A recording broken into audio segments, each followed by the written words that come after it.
सिद्ध कीजिए कि √2 अपरिमेय संख्या है।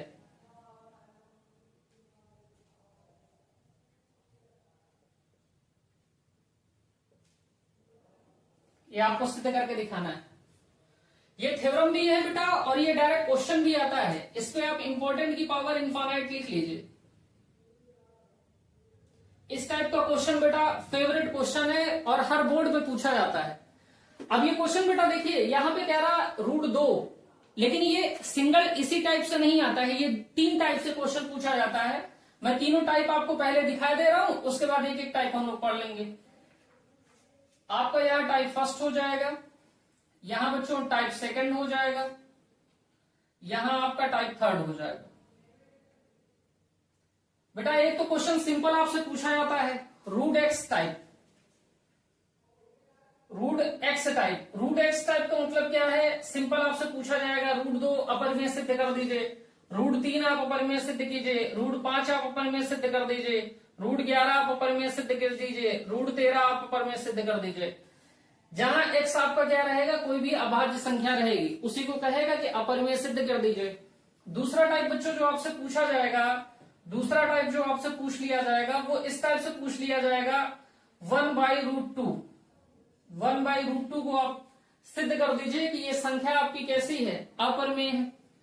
तीसरे टाइप में आपसे पूछ लिया जाएगा बच्चों, क्या देगा 3 - √5 एक अपरिमेय संख्या है, 3 - √5 एक अपरिमेय संख्या है। तो ये 3 टाइप से पूछा जाता है और सबसे इंपॉर्टेंट टाइप जो है ये है, सबसे इंपॉर्टेंट टाइप फर्स्ट है। टाइप फर्स्ट है हर बोर्ड में और हर आपको प्रश्न पत्र में क्वेश्चन देखने को मिलेगा। तो सबसे पहले हम लोग टाइप फर्स्ट सीख लेते हैं, फिर टाइप सेकंड और टाइप थर्ड भी सीख लेंगे। तो टाइप फर्स्ट आप सीखिए बच्चों।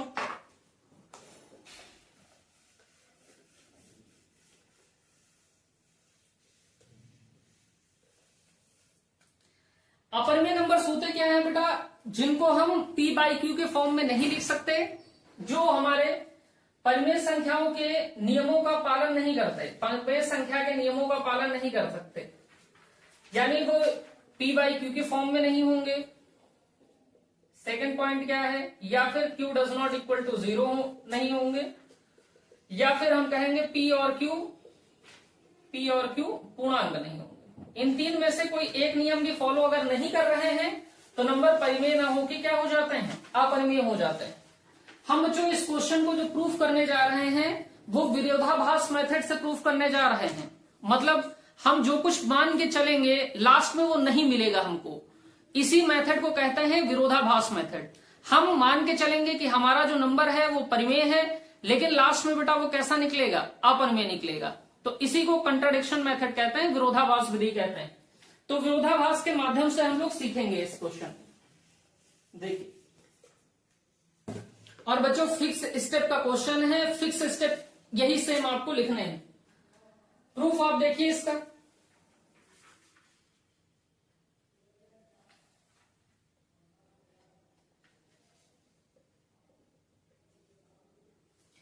कह रहा है सिद्ध कीजिए कि √2 एक अपरिमेय संख्या है। हमने कहा माना √2 परिमेय संख्या है, माना √2 परिमेय संख्या है। अगर बच्चों √2 परिमेय संख्या है, अगर √2 परिमेय संख्या है तो √2 को हम परिमेय संख्या के रूप में लिख सकते हैं, यानी p/q के फॉर्म में लिख सकते हैं। तो हमने लिख लिया p/q, जहां p q पूर्णांक है, जहां p q पूर्णांक है, q does not equal to 0 और p तथा q सह अभाज्य हैं, सह अभाज्य हैं।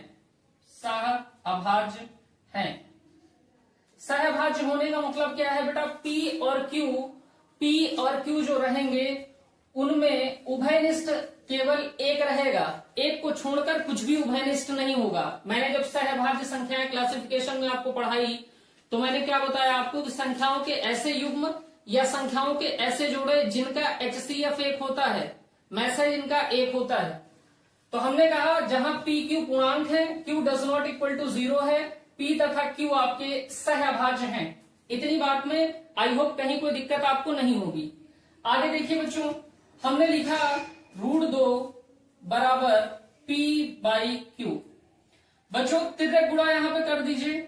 हम लोग इसको लिख सकते हैं ना, √2 को √2 बटा 1 लिख सकते हैं। क्रॉस मल्टीप्लिकेशन करिए, क्रॉस मल्टीप्लिकेशन करेंगे तो √2 का गुणा किसमें हो जाएगा बेटा, Q में, बराबर ये हो जाएगा P में। अब यहां देखिए √2 जो हमारा दे रखा है Q के साथ में गुणे में दे रखा है, उधर भेजेंगे तो काहे में जाएगा, तो भाग में। तो Q बराबर किसके हो गया, P बटे में √2। Q बराबर P बटे में √2। हमने कहा दोनों पक्षों का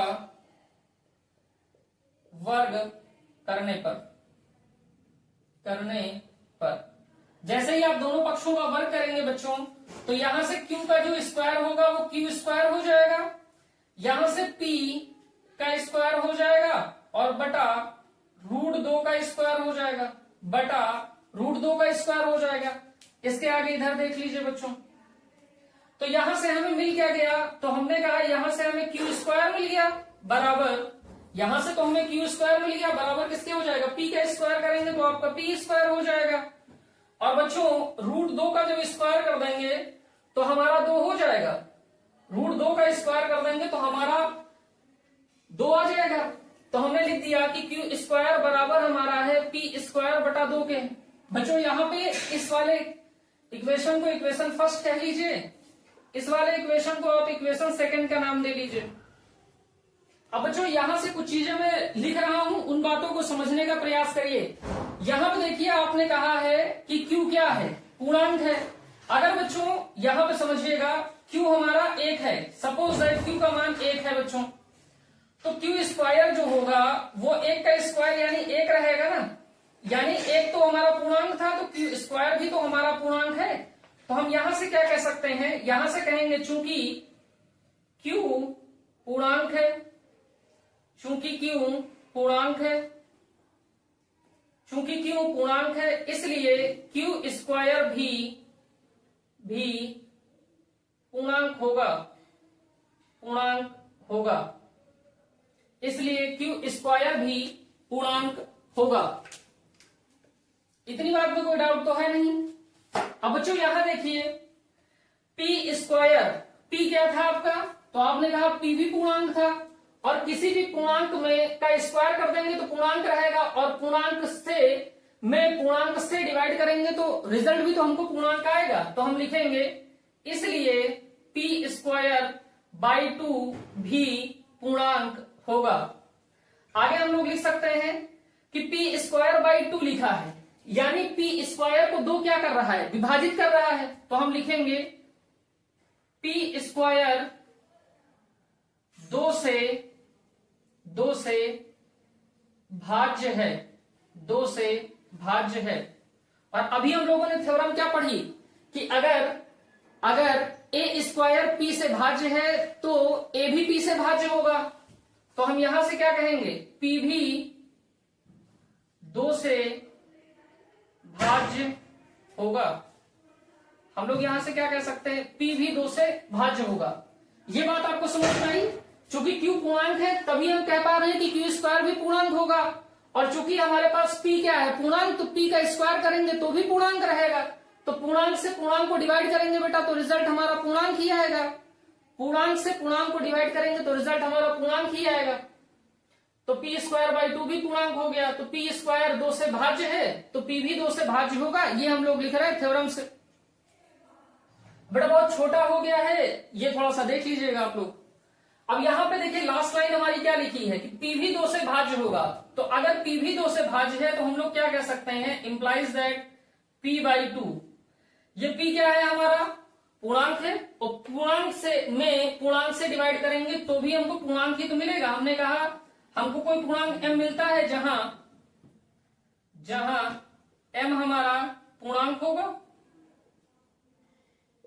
जहां m हमारा पूर्णांक होगा। अब बच्चों मेरी बात को समझिएगा, पक्षांतर करिए, क्रॉस मल्टीप्लाई कर लीजिए, तो p बराबर क्या आ जाएगा 2m।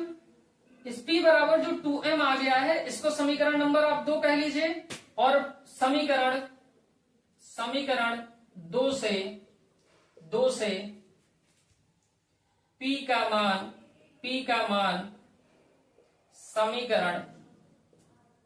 समीकरण बेटा ये समीकरण हमारा 3 होगा, तो हम लोग क्या लिखेंगे, समीकरण 3 से p का मान समीकरण 2 में रखने पर, तो जैसे ही मान आप रखोगे तो क्या हो जाएगा, क्यू स्क्वायर तो पहले से ही था, p का मान कितना है 2m, तो ये 2m का स्क्वायर हो जाएगा, और बटे में कितना है बेटा 2, तो यहां से हम लोग क्या लिख सकते हैं, q का स्क्वायर बराबर ये 4 हो गया, 2 का स्क्वायर, m का स्क्वायर m स्क्वायर अपॉन 2, तो 2 से आप डिवाइड करेंगे तो 2 1 जा 2 हो जाएगा, 2 2 जा 4, तो यहां से हमको बचेगा q स्क्वायर की जो वैल्यू आएगी बच्चों, q स्क्वायर की जो वैल्यू आएगी वो कितनी आ जाएगी, तो आप कहेंगे 2m स्क्वायर आ जाएगा, 2m स्क्वायर आ जाएगा। बच्चों यहां से m स्क्वायर की वैल्यू निकाल लीजिए आप, तो m स्क्वायर यहाँ तो मल्टीप्लाई में है, इस साइड जाएगा तो डिवाइड में हो जाएगा, तो m स्क्वायर बराबर किसके होगा बेटा, तो आप कहेंगे q स्क्वायर बटा में 2 के। तो यहां से हम लोग क्या कह सकते हैं, चूंकि यहां से हम लोग क्या कह सकते हैं, चूंकि m हमारा क्या था, पूर्णांक था, तो हम लोग कहेंगे चूंकि m पूर्णांक है, इसलिए m स्क्वायर भी पूर्णांक होगा, आगे हम लोग क्या कह सकते हैं, इसलिए q स्क्वायर बाई 2 भी पूर्णांक होगा। क्यों पूर्णांक होगा बेटा, q हमारा पूर्णांक था, तो q का पूर्णांक का स्क्वायर करेंगे तो भी पूर्णांक होगा, तो q स्क्वायर भी पूर्णांक होगा, और किसी भी पूर्णांक को पूर्णांक से डिवाइड करेंगे तो पूर्णांक ही आएगा, इसलिए q स्क्वायर बाई 2 भी पूर्णांक होगा। अब q स्क्वायर को 2 विभाजित कर रहा है, तो ये बात लिख दीजिए कि q स्क्वायर 2 से भाज्य है,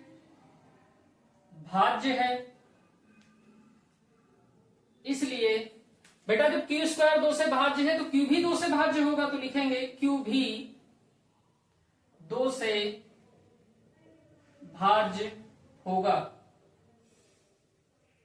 इतनी बात आपको समझ में आ गई होगी। लास्ट स्टेप हम लोगों ने उठाया था, लास्ट स्टेप देखिए, हम लोग क्या कह सकते हैं, q बाई 2, जब q भी 2 से भाज्य होगा, पूर्णांक को पूर्णांक से डिवाइड करेंगे तो कोई पूर्णांक आएगा, उस पूर्णांक का नाम हमने n लिख लिया, जहां n हमारा क्या है बच्चों, n हमारा क्या है, पूर्णांक है।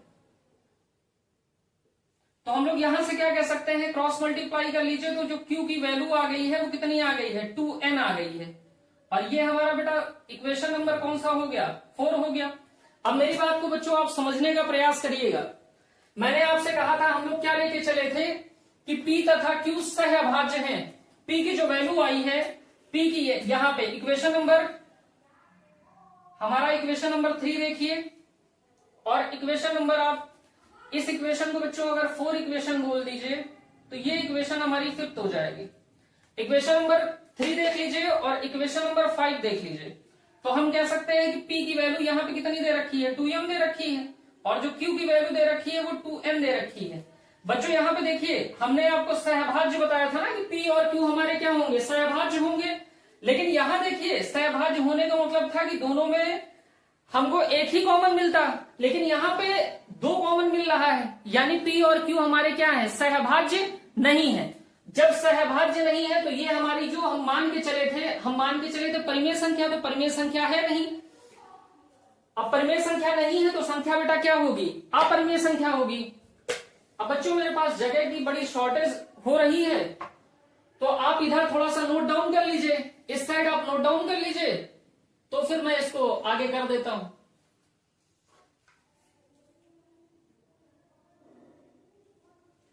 इधर का नोट कर लिया होगा बेटा, उम्मीद है।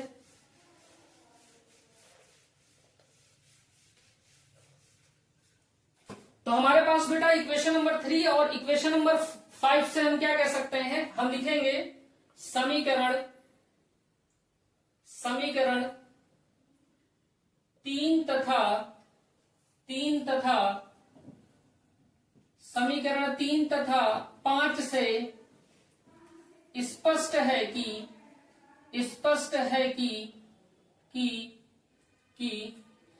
P तथा Q का उभयनिष्ठ गुणनखंड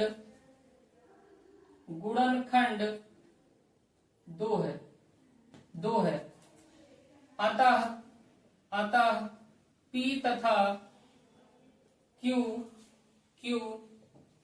सह अभाज्य नहीं है। अब बेटा सहअभाज्य नहीं है, हमने कथन क्या माना था कि सहअभाज्य है, सहअभाज्य नहीं है, जो कि हमारे पूर्व कथन का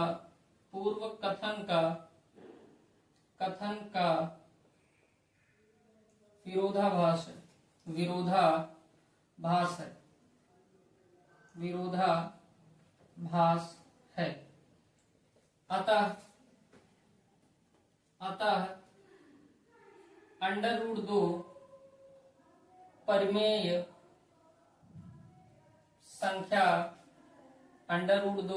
संख्या नहीं है।